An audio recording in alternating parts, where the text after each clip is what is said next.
Selanjutnya, kami mohon berkenan Ibu Kurnia dari Kementerian Kesehatan untuk menyampaikan teknis penilaian program Kampus Sehat.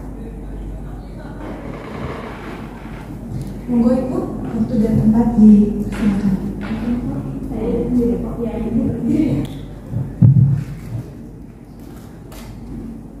Baik, Assalamualaikum warahmatullahi wabarakatuh. Selamat pagi Bapak dan Ibu, salam sejahtera untuk kita semua. Yang saya hormati Ibu Rektor Universitas Gadjah Mada, yang saya hormati Bapak Ibu pejabat di lingkungan Universitas Gadjah Mada, yang saya hormati Ketua Tim beserta jajarannya dalam pengembangan sehat serta Bapak Ibu semuanya. Pertama, saya mengucapkan terima kasih banyak kepada Universitas Gadjah Mada karena telah bersedia menjadi salah satu lokus pengembangan kampus sehat dari awal pengembangan Prof. Jadi benar tadi seperti yang disampaikan, tahun 2009 kami mulai mengembangkan kampus sehat dan UGM menjadi salah satu kampus pionirnya ini. Nah, selain itu kami juga mempercayakan kepada UGM menjadi salah satu kampus satelit. Artinya kampus satelit ini merupakan kampus perpanjangan tangan Kementerian Kesehatan yang nantinya akan membina kampus-kampus yang ada di sekitarnya dalam pengembangan kampus sehat. Tadi Prof. Yadi sudah menyampaikan, kami juga menggandeng Prof. Yadi beserta tim dalam menyusun pedoman. Jadi kalau kita bicara kampus sehat dengan UGM, kita sudah berproses bersama.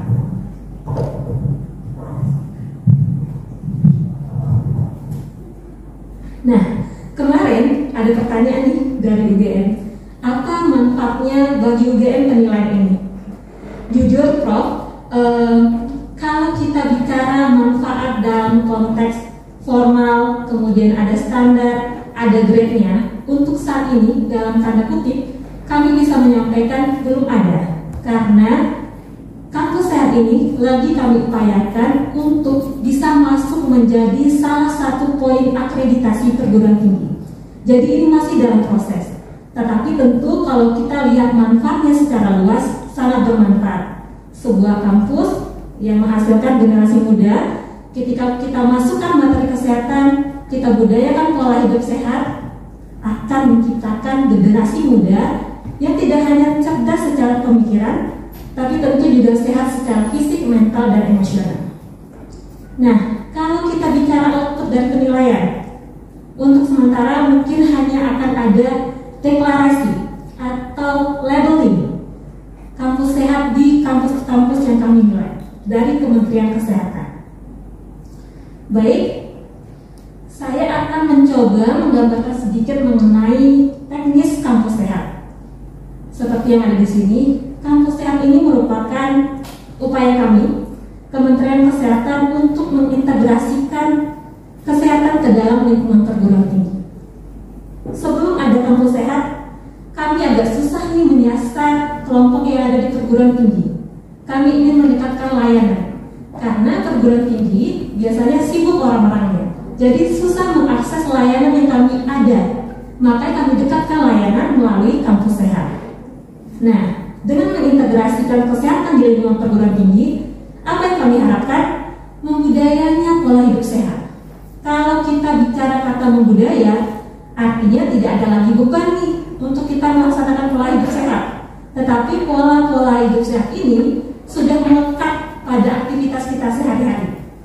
Jadi kalau sudah membudaya dan melekat, tentu akan meningkatkan derajat kesehatan, akan meningkatkan kesejahteraan, kualitas hidup. Nah, kalau dari semua, tentu semua orang, semua sivitas akademika akan mencapai potensi maksimal sesuai peran yang disangkanya. Kalau mahasiswa, tentu kita harapkan menjadi mahasiswa yang cerdas, sehat, produktif, nantinya akan berkarir luar biasa untuk bangsa ini. Untuk dosennya, tentu akan menjadi dosen yang sehat, produktif, akan menghasilkan karya yang luar biasa tentunya. Begitu juga dengan masyarakat kampus lainnya. Next.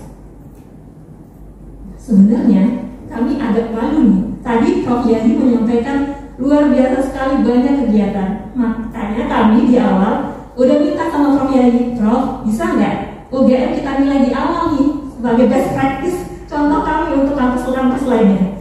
Tapi sayangnya UI UGM agak sibuk, akhirnya dapatlah jadwal hari ini. Nah, ini adalah ruang lingkup kampus sehat.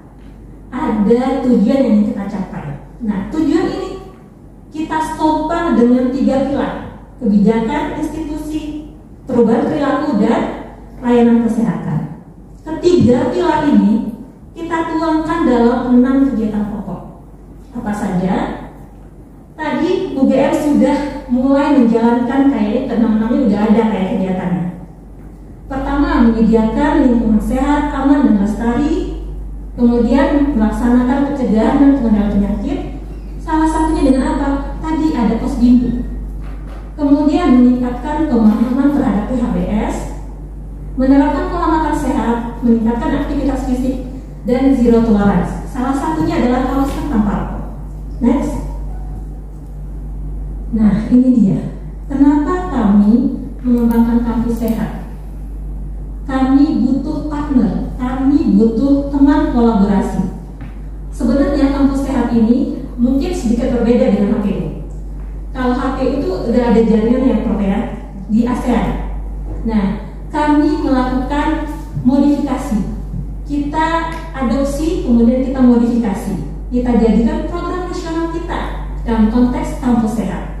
Nah, kenapa? Karena kita butuh partner untuk kesehatan ini sesuai dengan instruksi Presiden nomor 1 tahun 2017 tentang Dokes.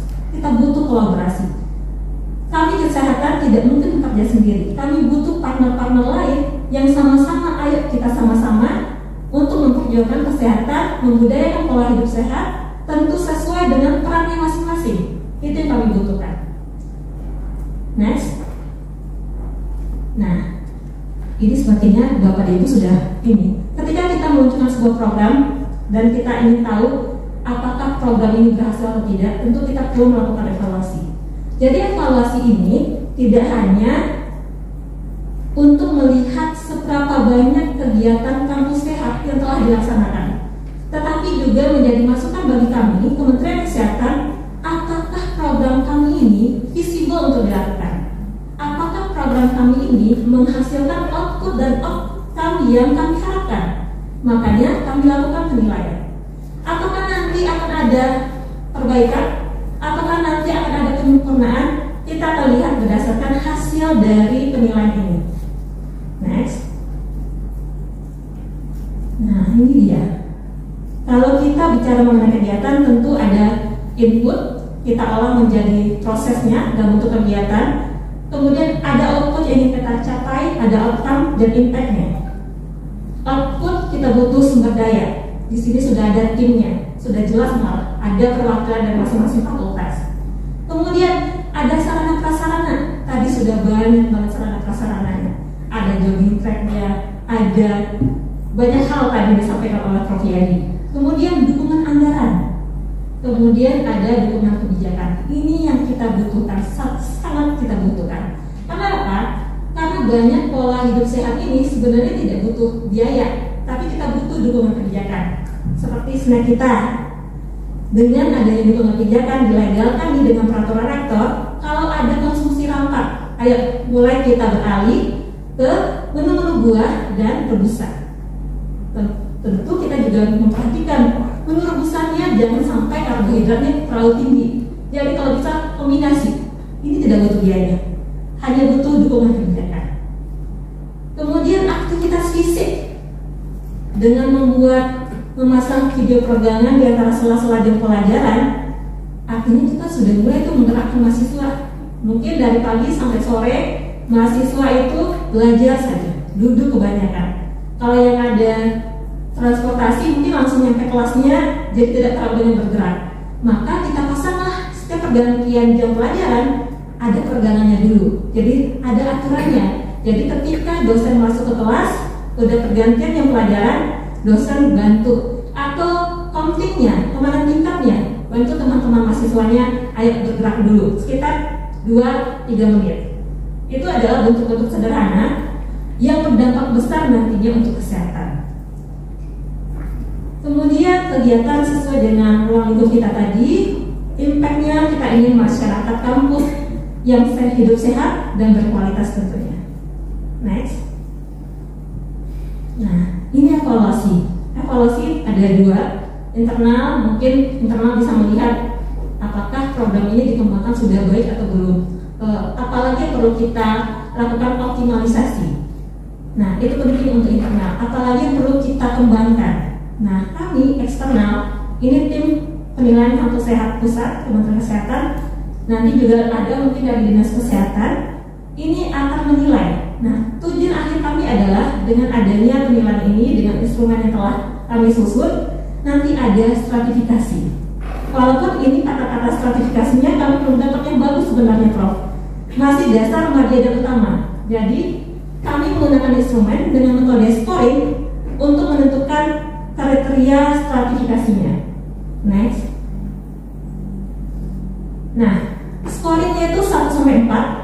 Semakin tinggi nilai, maka semakin bagus penilaiannya. Yang kita nilai adalah ada 8 poin ini, dengan masing-masing ada lagi penjabarannya. Nanti kita akan melakukan teknik triangulasi. Jadi kita akan telah dokumen, wawancara, dan observasi. Dari situ kita akan menentukan nilai skor sesuai dengan variabel yang ada di instrumen penilaian. Next. Nah, mungkin saya tidak akan bacakan seluruhnya, Prof. Kita lihat satu saja terkait dengan kebijakan. Ada SK tim kampus sehat. Jadi satu, jika belum ada timnya nih, kita udah kembangkan nih, mungkin Prof Yadi udah ngembangin di kampus A. Ternyata belum ada timnya dibentuk nih setelah sosialisasi atau komitmen, maka nilainya 1. Jika telah ada tim, tapi belum dilegalkan nama aspek legal. Jadi kadang-kadang udah ada PJ-nya, udah ada anggotanya, tetapi belum ada aspek legalnya, maka poinnya 2.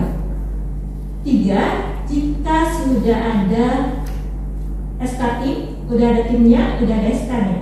Kalau 4, udah ada SK-nya, udah dilegalkan, kemudian jelas tuh fungsi masing-masingnya, bagian masing-masingnya, jelas tupoksinya, maka kita kasih poin 4. Seperti itulah contoh instrumen penilaian kita.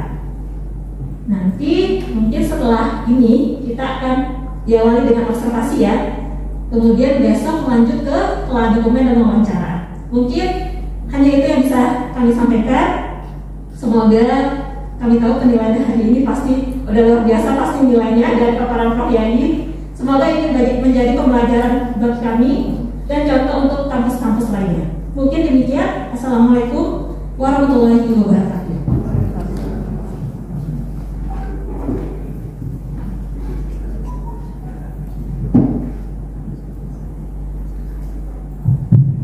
Terima kasih atas paparannya Bu Nia dari Kementerian Kesehatan. Untuk agenda selanjutnya kita akan membuka sesi tanya jawab dan diskusi. Apabila Bapak Ibu ada yang hendak ditanyakan terkait proses penilaian ini,